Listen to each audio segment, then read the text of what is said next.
Bonjour à toutes et à tous et bienvenue dans ce nouveau tutoriel gratuit où aujourd'hui je vous invite à venir découvrir un ensemble d'outils du site qui s'appelle design.ai.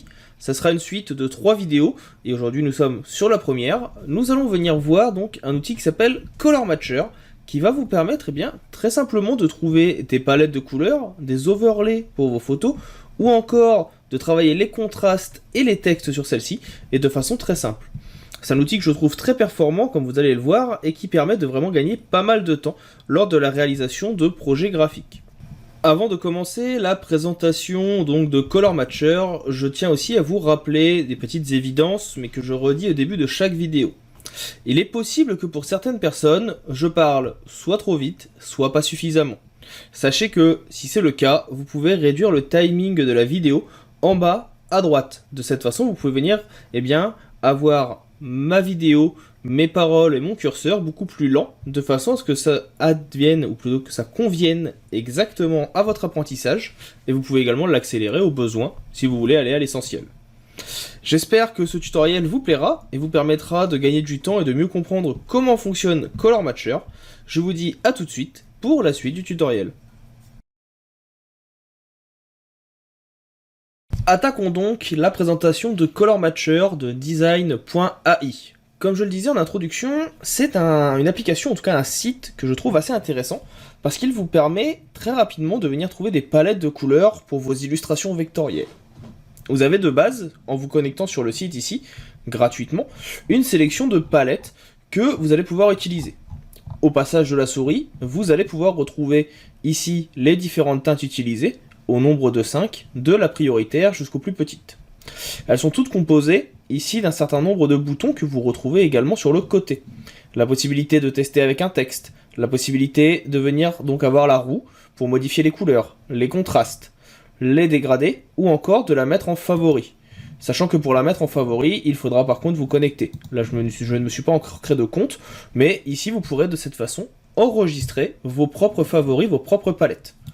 Vous avez également une partie filter où vous allez pouvoir venir choisir des couleurs et des thématiques. Par exemple, je peux venir chercher des thématiques uniquement Halloween en venant cliquer et automatiquement vous voyez qu'il va me sortir des thématiques liées. De la même façon, vous pouvez également venir ajouter une image. Alors là, je vais aller chercher une photo que j'ai sur mon ordinateur. On va aller chercher dans ma partie tuto, ici, et j'ai ici dans Luminar des photos que j'ai gardées pour un tutoriel. On va venir l'ouvrir, et automatiquement, alors là la photo est trop grande, donc je vais en prendre une autre que j'avais réalisée qui est un petit peu plus petite, où on va prendre mon icône ici. En venant l'intégrer, il va venir chercher les codes couleurs principaux. Il va même me donner ici l'hexadécimal de chacune des couleurs. Donc là, vous voyez, le marron des cheveux, le fond. Ici, je pense qu'il a fait la moyenne pour les couleurs qui sont entre les deux. Là, c'est pour les yeux. Ici, ça va être pour la peau, etc., etc. Et donc, ça me permet de créer ma propre palette que je peux même venir enregistrer. Encore une fois, il vous suffit d'avoir un compte. C'est gratuit. Et de cette façon, vous pouvez la garder. Et on retrouve encore les 4 boutons de tout à l'heure. Le premier, texte, qui va me permettre de venir ici et voir le rendu d'un texte en couleur, et ça va matcher les différentes couleurs. Donc là, vous voyez, par exemple, il prend mon texte, il écrit un texte en vert qu'il a défini, sur un fond noir, sur un fond de couleur, etc., etc. Ça permet de voir si les couleurs matchent bien ensemble ou non. Donc c'est assez intéressant et ça permet vraiment de gagner du temps. Ça vous évite de devoir faire vos tests vous-même.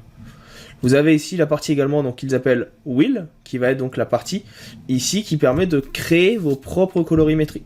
Là, je vais revenir sur palette au début. On va venir prendre par exemple celle-ci, la première, et je vais venir cliquer sur le petit wheel qui est ici. Automatiquement, cela s'ouvre, donc on retrouve nos couleurs, et on voit que là, on peut venir modifier celle-ci, venir la modifier directement avec la roue dentée, donc qui est assez intéressante. Vous pouvez venir modifier la saturation de vos couleurs, et venir ici modifier la luminosité, pour avoir des couleurs plus ou moins sombres.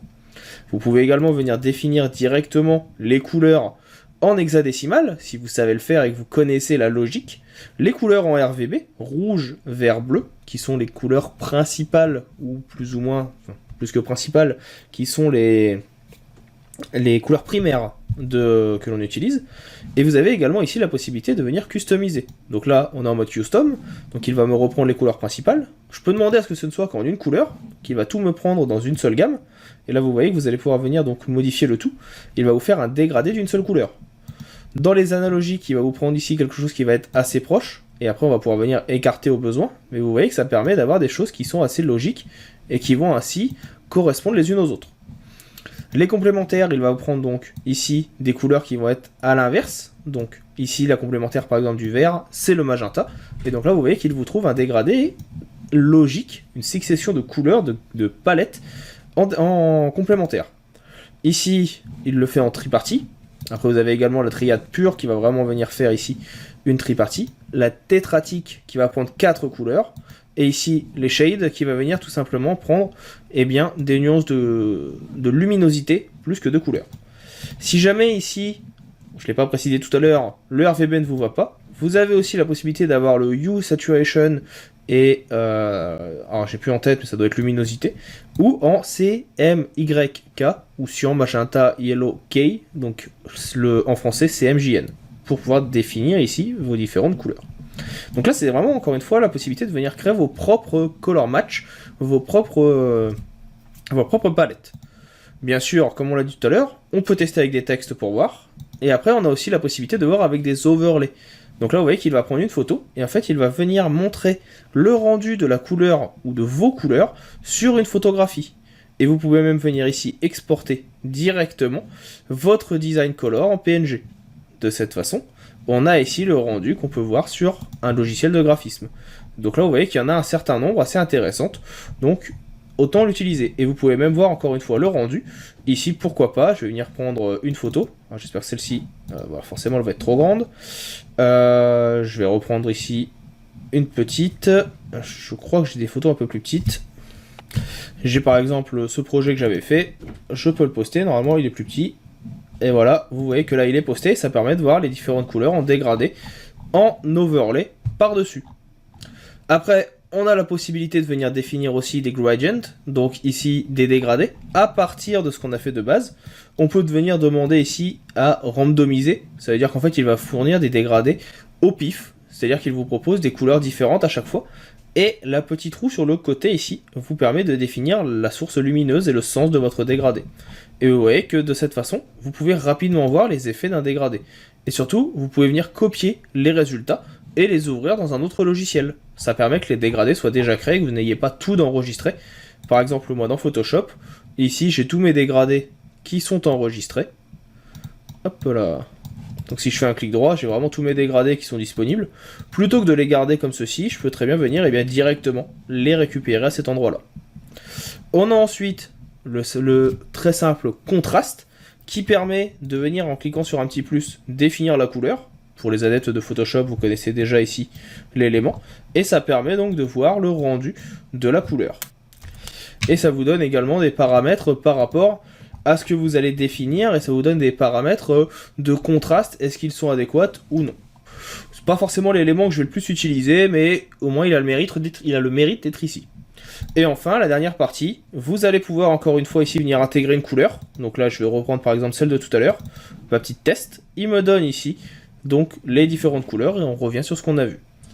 Donc voilà pour cette petit outil que je voulais vous présenter parce que je trouve que c'est quand même très intéressant. C'est quelque chose qui regroupe un certain nombre d'options liées aux couleurs. On n'a pas forcément énormément d'outils qui existent comme ça. Je connaissais moi personnellement Adobe Color, mais qui n'est pas forcément aussi poussé pour les tests texte et les textes overlay. Donc c'est pour ça que je voulais vous les présenter. Si jamais vous avez des questions, n'hésitez pas. Je rappelle que cette vidéo sera la première d'une série de 3 vidéos présentant différentes options de ce site qui est design.ai, que je trouve très intéressant. J'irai certainement proposer prochainement, je vais me prendre un compte pour vous proposer leurs 2 sources créatives principales, Logo Maker et Video Maker, qui feront aussi 2 vidéos supplémentaires gratuites sur la chaîne, parce que je suis assez intéressé de voir leurs outils de création par intelligence artificielle, même si je vous avoue que je sais pas vraiment encore comment ça fonctionne et comment je dois m'y faire et comment ça va fonctionner. Parce que bon, quand on parle en général de création par intelligence artificielle, ça fait toujours un petit peu peur, on se dit que ça va tuer le métier. Donc on va voir ce que ça propose, vous aurez certainement une petite vidéo sur le sujet. Dans les prochains jours, après cette vidéo-là, vous aurez ensuite la deuxième vidéo qui sera donc une vidéo sur la partie Graphic Maker qui contient en fait des éléments vectoriels que vous allez pouvoir venir retravailler très rapidement et très simplement. Donc on verra ça dans une prochaine vidéo. Pour ma part, il ne me reste plus qu'à vous dire à bientôt pour d'autres astuces, d'autres tutoriels. Si jamais vous avez aimé la vidéo, n'oubliez pas de vous abonner en cliquant sur le petit bouton d'abonner qui est en bas à droite de la vidéo. Ça permet de faire vivre la chaîne et ça permet moi de pouvoir continuer à vous proposer du contenu régulièrement. Et puis n'hésitez pas non plus à commenter, je suis toujours intéressé d'avoir des discussions. Donnez-moi votre avis, si ça vous a plu, si l'outil vous a plu, qu'est-ce que vous en avez pensé? Envoyez-moi ça en commentaire pour qu'on en discute. Je vous dis maintenant à bientôt pour d'autres vidéos.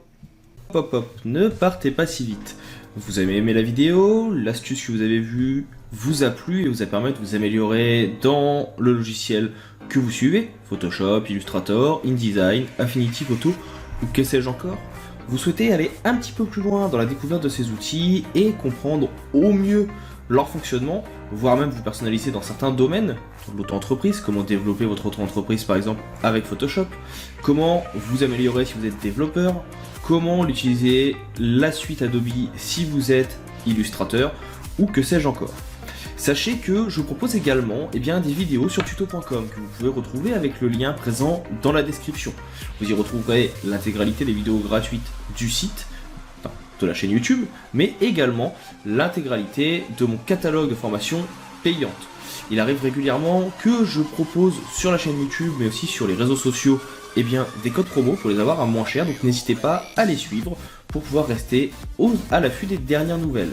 Je vous invite également, bien sûr, à laisser un commentaire, un petit like, à partager la vidéo autour de vous afin que la chaîne puisse grandir. N'hésitez pas à me dire ce que vous en avez pensé, c'est toujours avec plaisir que je lis les commentaires et que je réponds, même en cas de besoin. Je vous dis maintenant à bientôt pour d'autres tutoriels, pour d'autres ressources, pour d'autres outils liés au monde du graphisme ou du marketing. Je vous souhaite une bonne continuation et je vous dis à bientôt.